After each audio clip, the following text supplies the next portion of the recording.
some years back, I was reading the Bible. Ket meditate na-encounter ko dati word nga consider.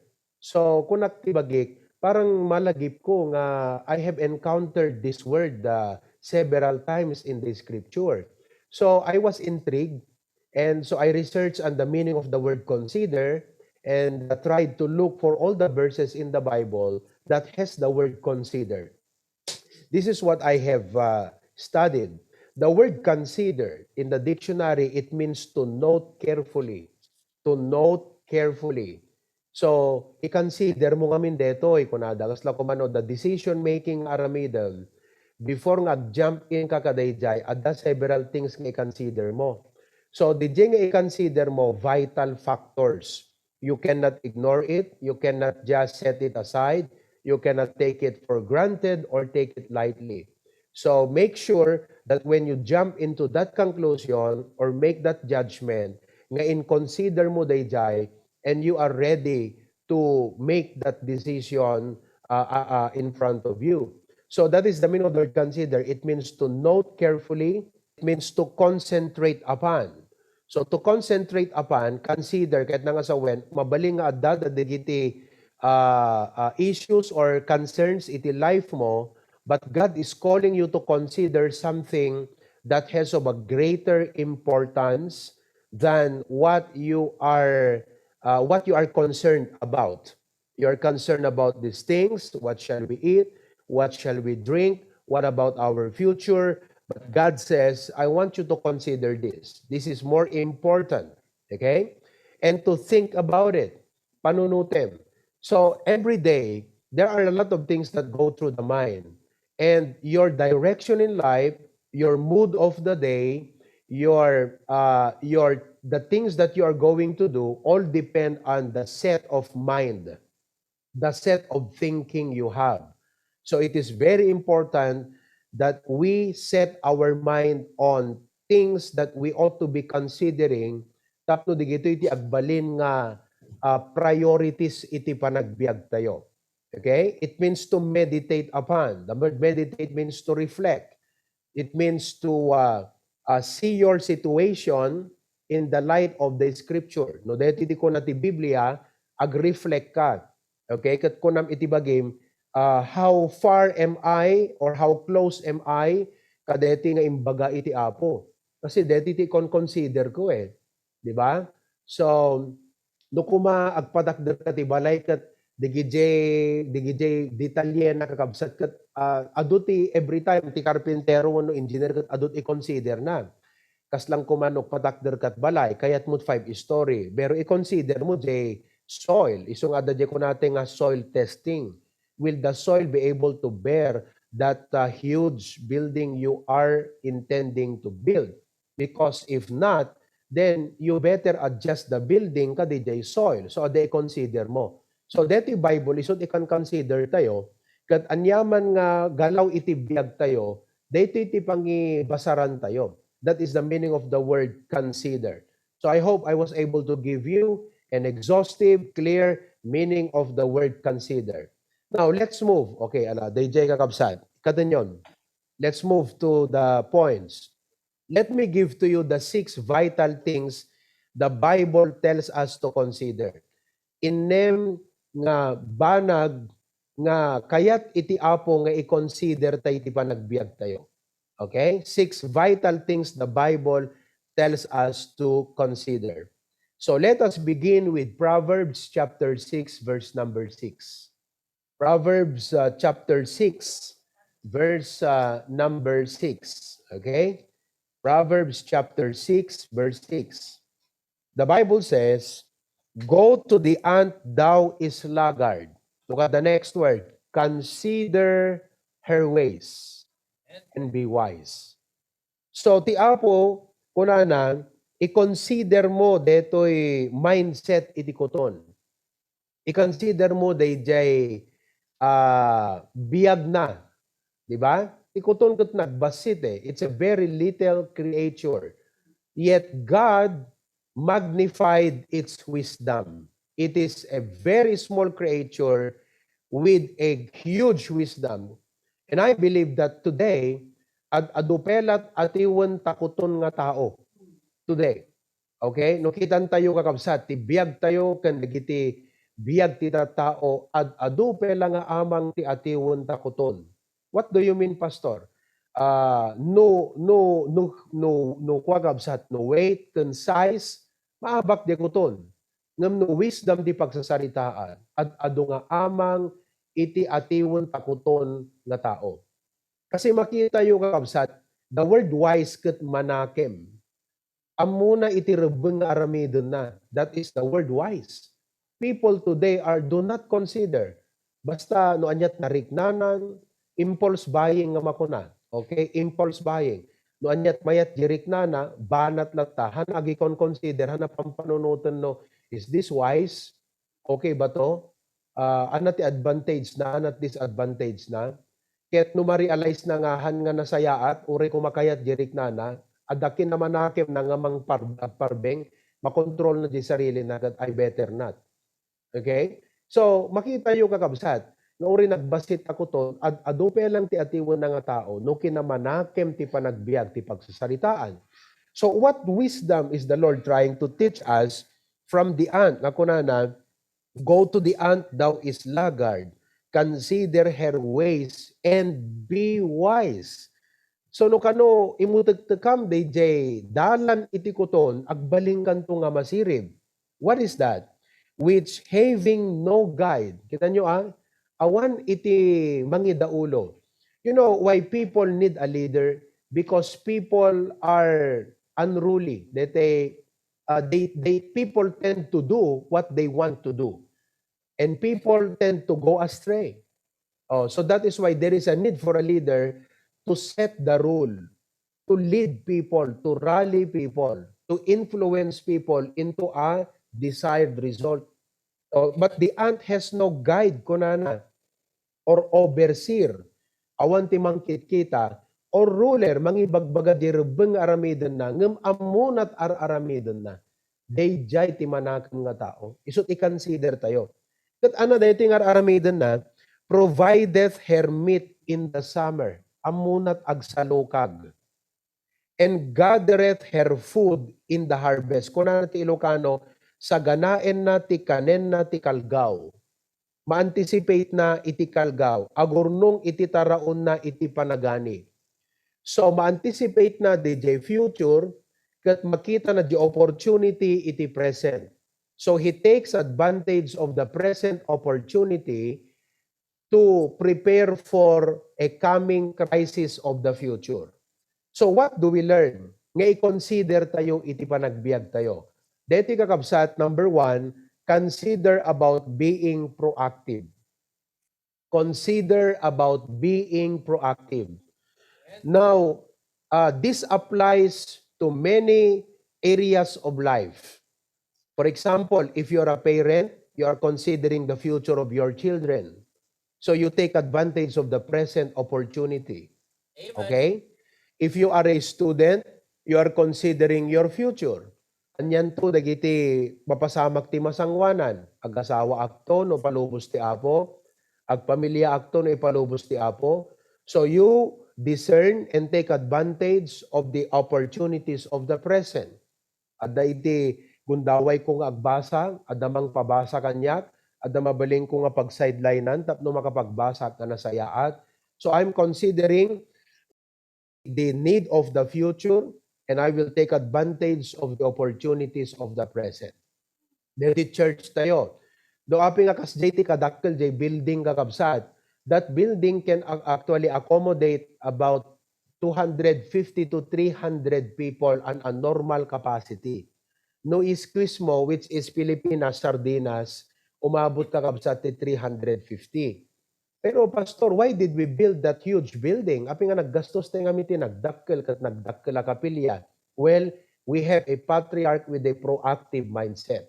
Amen. And we support that. Now, as of the moment, the church in Claveria is averaging 60. But looking at its potential, syempre, deha nga jay tao nga jay makita tayo nga pa nag-work ti grace ti Apo. Amen. The opportunity of reaching out to the community, which is sentrong-sentro, kat adu ti tao ti Claveria, Sanchez is being reached out, and the nearby towns and villages and communities, why would you not build a building that prepares for a future growth? So wakas jay kadakkel na kakabsat because it is just being proactive. So nga, I don't know how you will apply this in your life. Nga mag-reflect kayo kakabsat. Personally, i-apply yot bagbagiyo. Anyada dagiti kasla kayat ti apo nga maaramid iti biyag ko ti masangwanan. It may not be a crisis. It may be some bigger things in the future nga itatta at the prerequisite nga aramidam. For example, no kung magbasbasa ka ti college, amo ma-take up the day certain subject the second year if you have not taken the prerequisite that must be taken when you are in the first year level. Narigat ka nga ag-jump ka day. At dadigidi kas day, kala ko mano English 2, English 3 because that's a higher level. So if you miss the basics in the English 1, definitely you won't be able to understand the English 2, the next level. So God is saying, I will take you to a higher level. I will take you to a next level of your faith, next level of your Christian life. So you must take advantage of the opportunities of the present. Tapnon ready kanto ka di next level. And I would tell you, digito'y preachings tayo, digito'y services tayo, digito'y lessons tayo, waiti apo nga pa nang i-prepare amin digiti biyag tayo, kadigiti umay. Because our God is proactive. Oh, digiti lessons niti about trials. Baka maya-maya may trial ka. So, piniprepare na ka na ni Apo Diyos. Oh, digiti lessons tayo ti giving. Kat baka maya-maya i-prosper na ka ngamin. Kat baka no hamo mga gandigiti nga lesson, makalipat ka, baling ka nga selfish. Agbaling ka nga self-centered. So, i-prepare na ka ti Apo. Our God is a proactive God. So, dapat datayo mo't nga anak na, maala tayo, dayjay nga karakter ni Apo Diyos. Kan maala tayo, deti bagbaga ti Bible nga being proactive. One of our problems is procrastination and laziness. Procrastination and laziness. There are no nagtipon deta kakabsat, sulit ken panagitan tantan awan pulos mapasamak ti biag mo. Diba? So, deti procrastination kakabsat, itantan na DJ dapat nga aramiden na. The meaning of procrastination is the act of willfully delaying. Not all delays are bad because God's delays sometimes. God delays sometimes. But God's delays are not denials. But in the practical, real sense of life, adada digitay banag tibiyag that delaying is tragic. Dayjay panangi delayim ket mangted iti trahedya. Okay? For example, when a person is symptomatic in COVID-19, you cannot delay the needs. Nakasapulan nga maitid king kwa nga medical treatment or attention. For example, you cannot delay oxygen. Once nga hamon na arayat day tao nga kasapulan ti oxygen, every moment counts. He cannot make it. Okay? For example, no kuna di doktor ket na-assess na ket kuna na critical deti nga condition, he needs oxygen. Ket kunam awan tuno bigaten kunam. Hamo mabaling ay pabigat di jay because it's urgent. It's an emergency. The people need it. But when you procrastinate, there are things in life nga no itantantan mo kakabsat, agbalinto nga tragedy king ka. Uno, agbalinto nga regret, pagbabawyam to. Kasi in delay me. Intantan mo, imbaga ti apo king kan, nangag mo di message, nakisauti apo king ka, ngem in delay. Akat ko na, next year to, uno tuno ko kala di jay tao nga, at dati conviction nang ag-serve kini apo, katagbasbasa, kat ko na nagat, tumaka-grade warak apo, ag-serve akin ka, in delay na. Di ko naka-grade war. Kasarita ti apo. Tunno ko pa apo kat ni. Anat serbi na nga nag-grade war ti college sa katagubra akmot lang nga. Tunno ada ubrak, ada pag-ubrak isog serbi akin ka Lord. O, di ada pag-ubra na inikan ni apo. Nga ko na nagat ko na ti apo, ada pag-ubra mo, nagserbi ka kanya ako. Kwa apo ag, pamilya akpay kat ni, ada pag-ubra ako, nagasawa ako. O, tunno ada asawak, agserbi akin ka. Nagasawa, ada dala nga rod. At nabuntis nga sigod ni bagat nan, hindi kwan aganagat, agtagibe, agat agserbi ka kanya, kung nati apo kat, tunog retire akong apo ko nana. O hindi ko naka-retire rin kakabsat, agat awamot pigsana nga agserbi iti apon. Alam ko ibaga nga amin nga nag-retire ket awan pigsana aya. Ito tayo nata digiti remaining years ken remaining strength nga agserbi ti Apo. But my point is, no adda imbaga ti Apo king God, never delay it. Amen. Let us be proactive. Panunutom dayjay nga banag. Now, it is the act of willfully delaying the doing of something that should, the word should is a must. Ano mabaling kakabsat nga iset aside mo di jay because the command is coming from God. The future is, anakit ko sa wanan, dete ko natin, the term tayo ti English ka, dete, umay, ureham mo kumakayat kat umay ko na tayo. The term tayo ti English day jay. Tulungan dakman, dakma, adadi sirok na dilak naman ko maigwa. Impending. Oo. It is impending. Ureham mo kaya talaga nga umay. Oo, iso nga dapat ka talaga nga sa ganaam di kita nga banag. Okay? I read a quote and it says, those too lazy to plow in the right season will have no food at the harvest. Right. Digidjay nasadot, nasulit.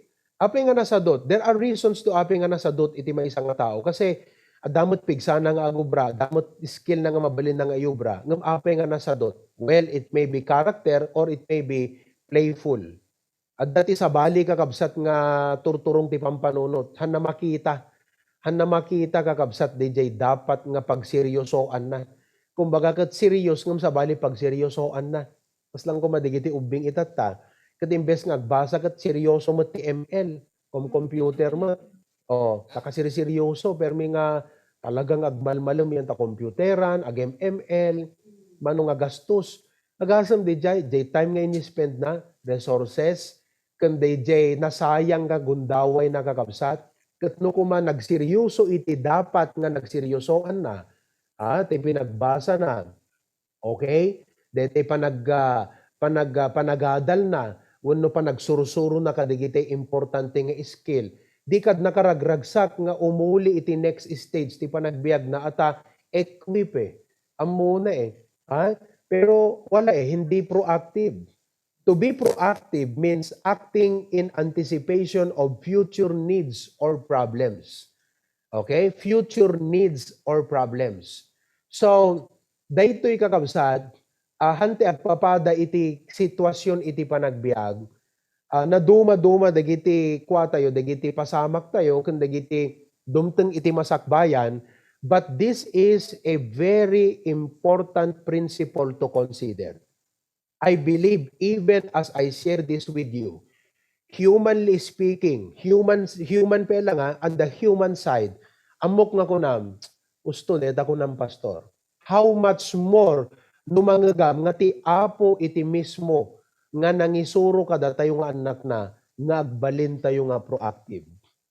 Dati pagsasautay diti Pilipinas nga kuna tayo advance mag-isip. Advance mag-isip. Ti Ilocano nasa lukag. Oo. Ano ti pagsasaon ma? Nasa lukag tupay ket maaros kunadan sa? Agsalukag pay tatao ket maaros, di adaddanto lang ta dipulos nga nagpampanunutan kakabsat ka nagsalukag. So, being proactive involves prayer, planning, and working. Well, do not take this too seriously. Ngam ti kayat na nga sawen kakabsat, seriously, kunam iti bagim, Apo, thank you, deti nga pamalagip. Amok nga, da kayat mo nga ipaspasim mo daag kanyak, deti nga message ni Pastor ita.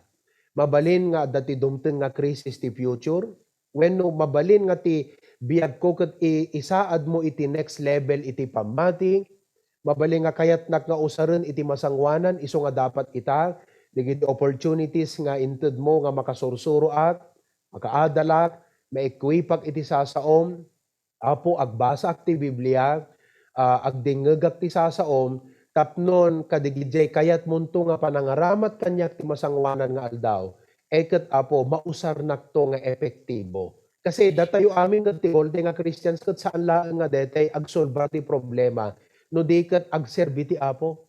Di nga men, di kad kayat nga maaramat ti Apo ti biagyo ti future. Kayat yo kadi nga ditakay latang sa agtugtugaw nga agdingding ti sasao ti Apo. Di mo kadi kayat nga ti masangwanan, mausar na ka nga agpreach, mausar na ka nga agdisciple, mausar na kamot nga agisuron tumot ti music, ala nga sikat ti agsurusuro, sikan tumot ti agisuro ti music, di ba? So dapat itatakakabsat ko ng apo, isaganaak DJ kayat mo nga panangusar ti biyag ko, i-prepare ko ti bagik, I will sharpen my skills, I will deepen my spirituality, tapnon to no usaron apo, effective to ibiyag ko. Equipak apo. DJ ti dapat makita tayo nga application. Kadeti practical nga ibagbaga ti Biblia nga proactive. Like what I said, the word proactive applies into the practical aspect of life, but as Christians, ti point na nga main kat jay panagserbi tayo ti apo, ti ipo-point out ni Apo Diyos. So, as God's people, let us be proactive. You have to consider this, mga kapatid, Psalms 90:12. Psalms 90:12. So teach us to number our days, that we may apply our hearts unto wisdom. Dahil kakabsat, amom ka di nga hamo igam tabiyag mo. Are you aware? Do you realize every day nga hamo tengel tabiyag mo? Hamo kukwa tamasakbayan. Impabulod lang ni Apo Diyos. Ket no pabuludan na kapay ti anges. That is the word. Pabuludan na kapay ti biyag. Pabuludan na kapay iti gundaway, anyat aramidem kadigita nga itud naging ka nga gundaway. Kadeta nga biyag nga ipabulod naging ka. Akat ko na makat, apo, i-render ko ti biyag ko nga agserbikin ka. Iso nga ikan nagtikirid pigsan, salunat, gundaway pa'y nga makapagubra, tapnon iti kasta apo, makapagserbi akin ka nga nasaysaya at pay.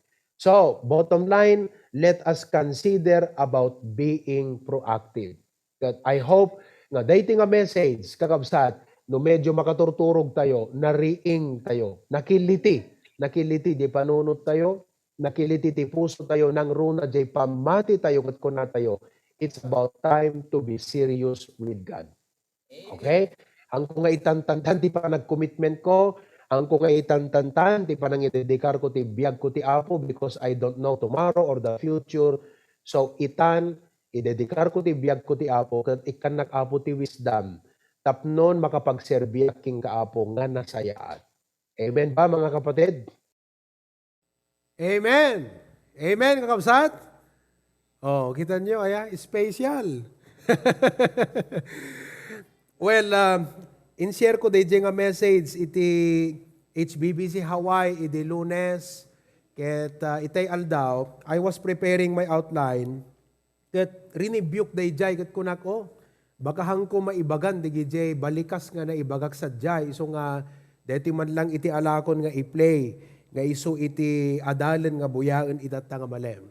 So, DJ kakabsat iti umuna nga i-consider tayo iti panagbiag. Consider the ant. Go to the ant, thou is laggard, consider her ways and be wise. So ano ti ibagbaga ti apo nga i-consider tayo?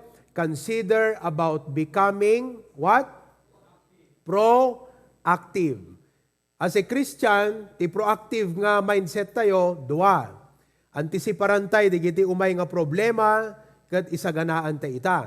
Wano antisiparan tayo, dagiti mabalin, nga pangaramatan, pangusaran, ken wagas nga panagserbi tayo ti apo ti future, kat i-prepare tayo ti bagita ita, tapnon mausar na tayo ti apo, nga nasamsamay, nabisbisa, ken naingingal, iti masangwanan nga aldaw. San tayo tinggal ti biyag tayo? Iso nga, kunana the verse teach us to number our days, that we may apply our hearts unto wisdom. Okay? Kada kayong agtutubo, agbasbasa kayo, agpasnek kayo nga agbasa. Agbasbasa kayo, awampelang ti arem. Amen? Awampelang ti ligaw, maliligaw ka lang. So, agsagana ka nga naimbag, hanag nanayon nga napigsa, dagiti naganak, hanag nanayon nga the resources, hante amot masangwanan, iso nga, inted ti apo, deti nga wisdom kan lesson, tapnon iti kasta, ket agbalin tayo nga proactive. All of God's people say, agkararag tayo kakabsat. Apo Diyos, agyaman kami ken ka, kadaytoy nga importante nga reminder, lesson manipod iti Biblia, part 1, that you lesson me, Apo, 6 vital things that the Bible tells us to consider. Kat dito yung muna nga inpaay mo, iti mensahe, i-consider mi di kuton. Adalan mi di mindset nga daking kuana. Taure nagbatit, no daduma atiwan na kampela nga paraswa nga tattao. Gapot adaken kuana iti proactive nga panunot. Nga ma-anticipate na dagiti future needs and future problems, ket mabalinnan apo nga unaan iti panagsagsagana wenno panagsalukag. Ken iti application na kadakam nga Kristiyano, iti benneg ti panagserbi ken ka, ket apo digiti lesson nga mait ited ingunguten mi pagbiagan mi apo, tati masangwanan mabalintumot nga usarem digiti nanumo nga biag mi nga agbaling nga testimonyo, inspirasyon, maka-encourage, ken makaisuro kadagiti ubing pay iti pamati.